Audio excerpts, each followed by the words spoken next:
so we got this EZGO here. Complaint is it doesn't go 15. Oh, it's 2002. Let's do a GPS speed. You're going to get some wind noise, but we're just going to see what this says.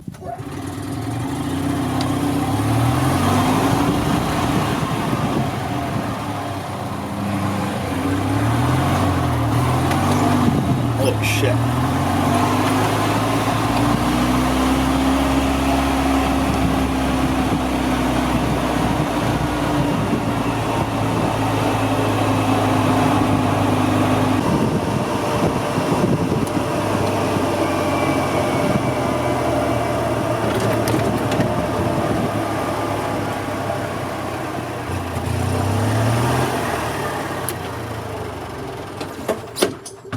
Okay, sounds like we have a stuck cable.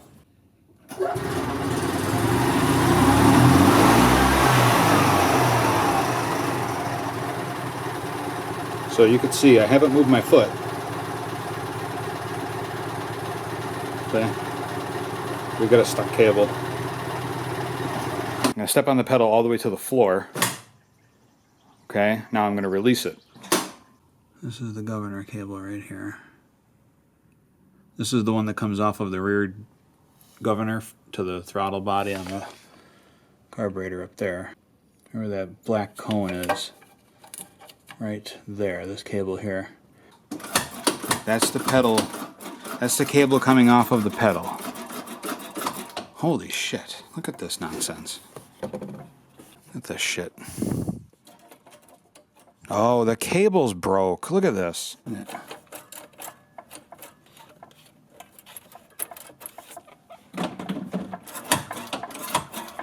It still works, just not right. It's going to eventually break.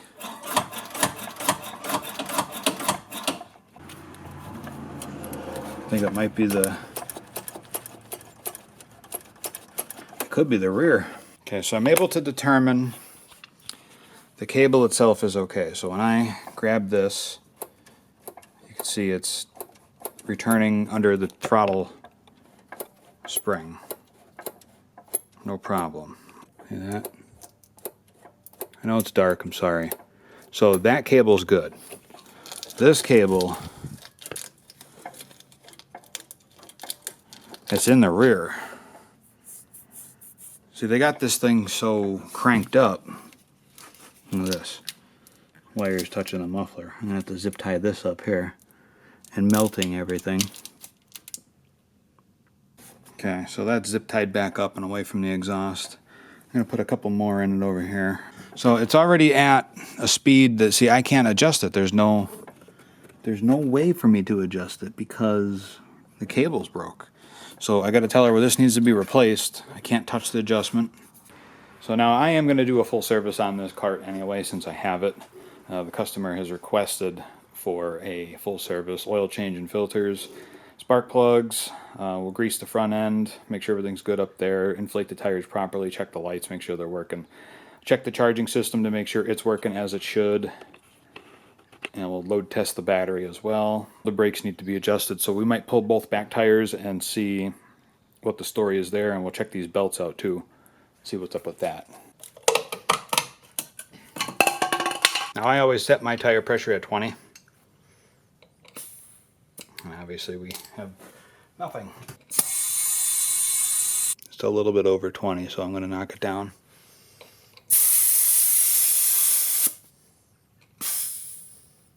Now we're right about 20. Then to put these wheel covers back on the back side, you see it has this cut out. That's where the valve stem goes. Just get it lined up and on to the next.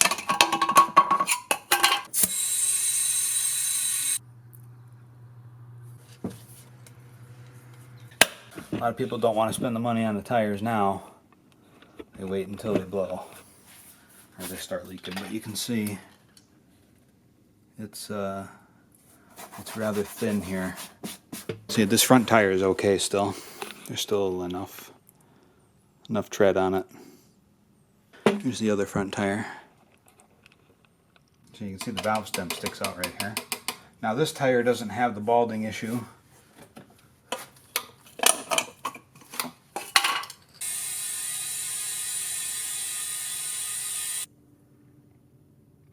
over 20.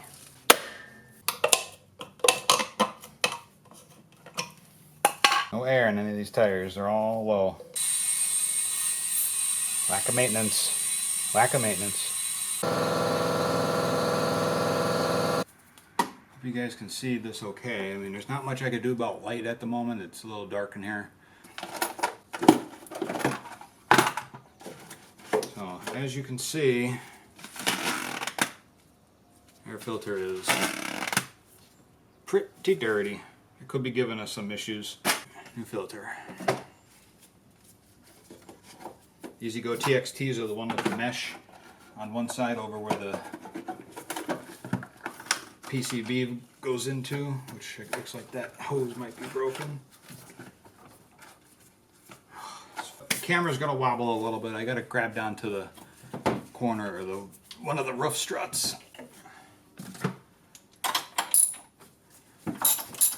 Oh, they're not even tight. Wow, that was barely in there. Okay. They're golden brown, just as they should be. That one is. This one's a little more black.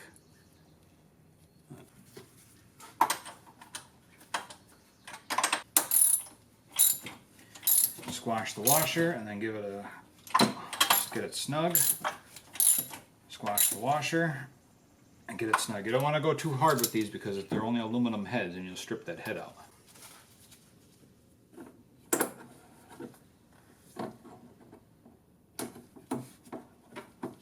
I like to grab the hose with the pliers just a little bit and give it a twist to help break it free.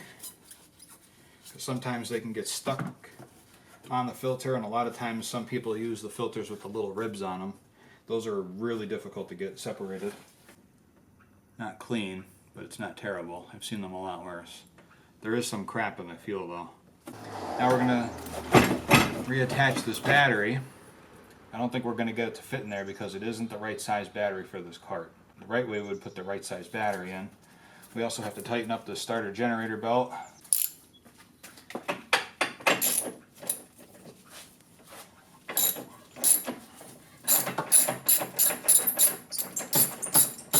The plate was in there like this, which that's incorrect. It should be like this. It's probably not going to work that way. Yeah, I see why they had it in there like that. Okay. So for now, see if we can, we'll have to put it in just like they had it. There's no option to change it at this time, so I want to spend as little money as I can on this stupid thing. Okay. Oh, these are going to break as soon as I take them apart. I'll replace them with new ones. I won't even dick with the old ones because they'll give me nothing but problems. And then we'll have the customer calling back because the battery became loose and now the cart don't want to start. So, but I bet you I can grab these and take them right off by hand. Oh yeah, look at that. Not even tight. Which this one's, look at that. That one's not even tight either. And I didn't even touch that one. Yeah, we're just changing them out. Now the positive terminal on these, here's positive, here's negative. Let's do it this way. Negative terminal I don't have to spread, it'll fit just fine, but the positive we're going to have to spread it because it won't go on all the way. See how that's kind of chunky? So what I'll do is I'll take my pliers here, these are terminal spreading pliers, I'll put them in, just like so, and I'll hold like this, and I'll give them a squeeze, see how this is spreading? And you got to press them down onto the pliers. You give them a squeeze again. I'll back this out just so the thread is about there, where it's just barely, and then I'll squeeze it, and I got them wide open now. So that'll fit right over that positive terminal. You have to go easy, otherwise you're going to break this, because it's just soft lead. See, now as you can see, it fits right over the terminal as it should. Go ahead and tighten these down. Now the negative terminal, I'll hold it about the same height. Negative terminal is smaller than the positive.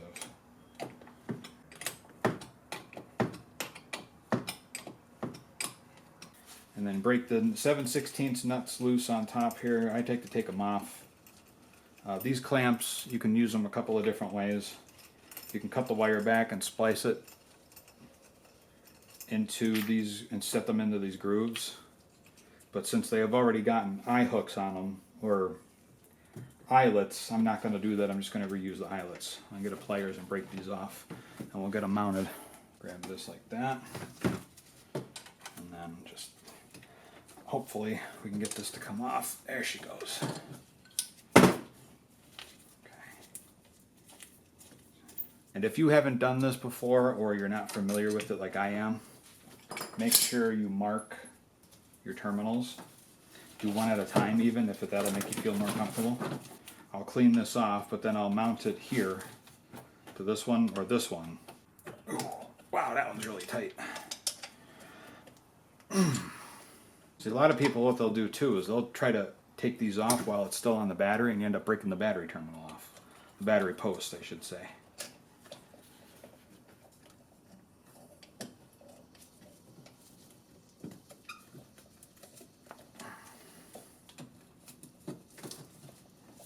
Ooh, there we go. It's coming. She's coming. Okay.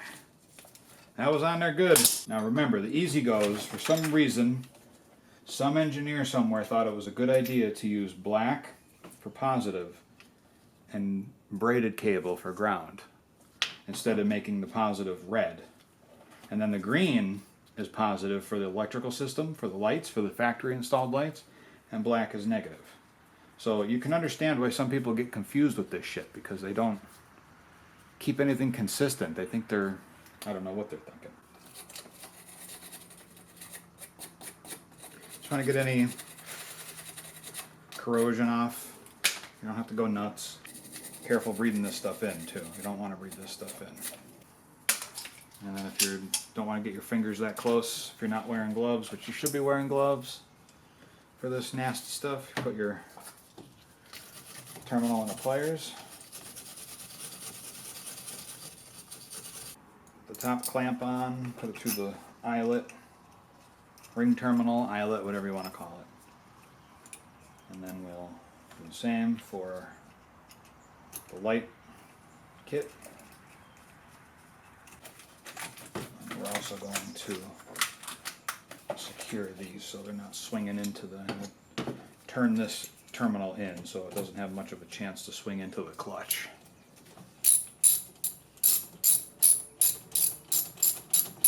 (7/16) for the tops, 1/2 inch for the bottom, or 11 millimeter and 13 millimeter. And again, you don't have to reef them down too hard. You don't want to break them off. Spray some battery terminal protector.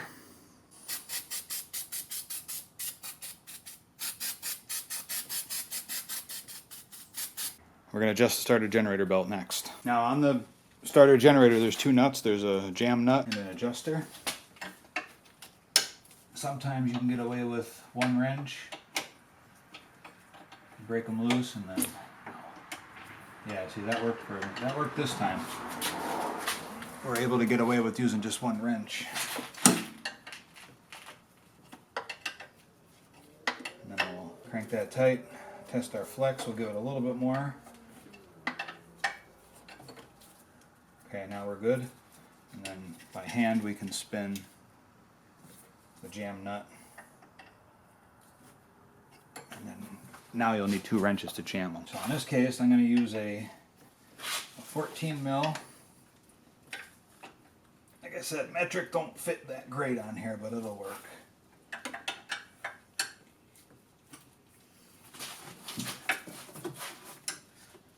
There we go. Because you don't want that to, nice and tight now. You don't want that belt to slip because you're also going to lose charging potential if it does. We're at a little over 12 volts, I'm going to say 12.4 volts. Loaded up. It's dropping down to 11.2 volts. Release it. It goes just back up over 12. So that tells me the battery's good. Now we'll start and run the cart. As I want to see now, what I'm checking for is if the charging system's working.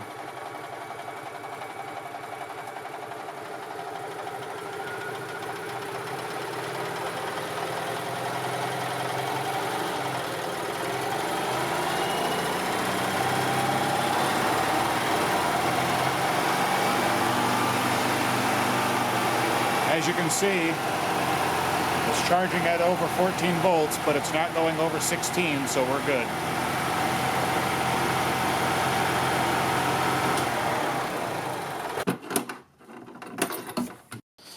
See, here's the pedal travels quite far before the brakes actually grab. So we're going to have to adjust the brakes too, but first we're going to change the oil. And then I'll get the jack underneath the pumpkin. In this case, the rear diff. Slowly lift. You're not going to hurt it by doing this. I know some people are going to be like, oh, you're going to ruin that. You're going to break it. No, you're not. I like to get it way up in the air. There is a drain hole on these motors, but in order to get to it, you have to remove the skid plate, and we don't do that. We're not going to go into all that trouble. 10mm ratchet, crack this loose. Holy shit, that's on there really tight.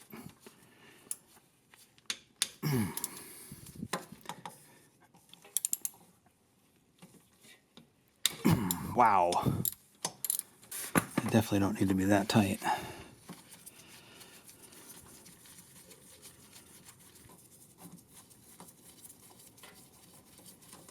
And then the top one, I like to let it out, not take it off totally, and then crack the filter loose. See, now the engine's hot, so the oil's all nice and liquidy. And this gets messy this way, but it works very well for this cart. I'll back it out almost all the way.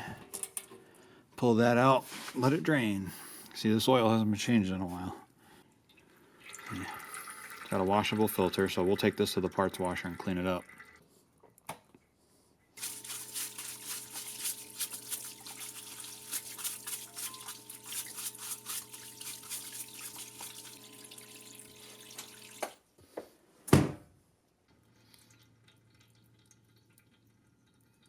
You have to be mindful of this O-ring. As long as it's not damaged, cut, ripped, or missing, you don't have to replace it. And then what I like to do is wipe down this face. Nice clean rag. No chemicals, just a clean rag, just to make sure you get some of the crap off of it. You're still going to have a little bit of oil residue running out. You can't do much about that. But at least if it's clean. And then, just like in an oil filter on a car, you want to rub a clean bead of, well, semi-clean bead of oil around that. And we'll take our filter, reinstallate it. Flat side faces the front of the cart. Careful not to drop your bolts into the oil pan, otherwise you're going fishing in some dirty oil. Used motor oil especially is not good to get on your skin. As long as you take the necessary precautions, you don't have to worry about that. I'll get them hand tight with this. At least as tight as I can before my hand starts slipping on it. Not too tight, get them snug and stop. If you go too far, you will strip them out. I have never stripped them out. I was taught how to do it by a guy that has been doing it for 40 years. He taught me how to do all this stuff. Just wipe off the excess oil so there's no dripping. You don't have to go nuts and go scrubbing the thing, I mean, but, you know, just wipe it off. Now let's fill it with oil.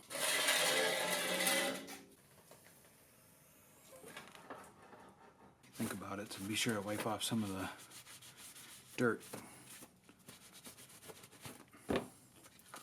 before you take the oil cap off. I got this down to pretty much a science, so I know how much to fill. Spot on.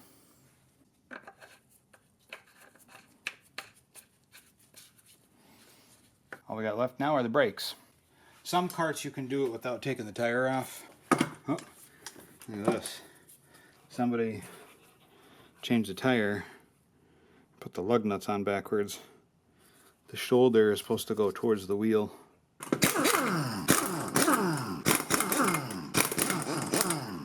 No wonder why it's had a wobble when it was going down the road. You can tell already just based on the way it's dragging. There's no drag. So I already know these are way out of adjustment. So I got a flathead screwdriver. You can do this without taking the drum off, which I am going to do this without taking the drum off. You just have to get in there, find the tensioner.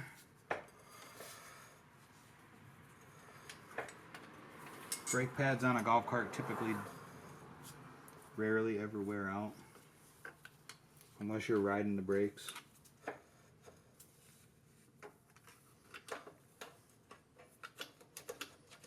These are self-adjusting brakes, so you could drive backwards and hit the brake pedal a bunch of times, and eventually you'll get there. Okay, I'm starting to get close now, so 1 or 2 more turns and that'll be it. Okay, that's good. These things are a royal pain in the ass, these dust caps. They just keep the dust off that castle nut. And remember, when you're putting these lug nuts on, that goes towards the wheel. The flat side goes out. You put them on the wrong way, they're not going to center the wheel. On a golf cart now, it centers the wheel on the hook. I'm not going crazy nuts on tightening them down either. They just got to be tight enough so they don't come off. They were not tight before. Somebody hand tightened them with a wrench, I bet, or a socket. Didn't even use a tire iron.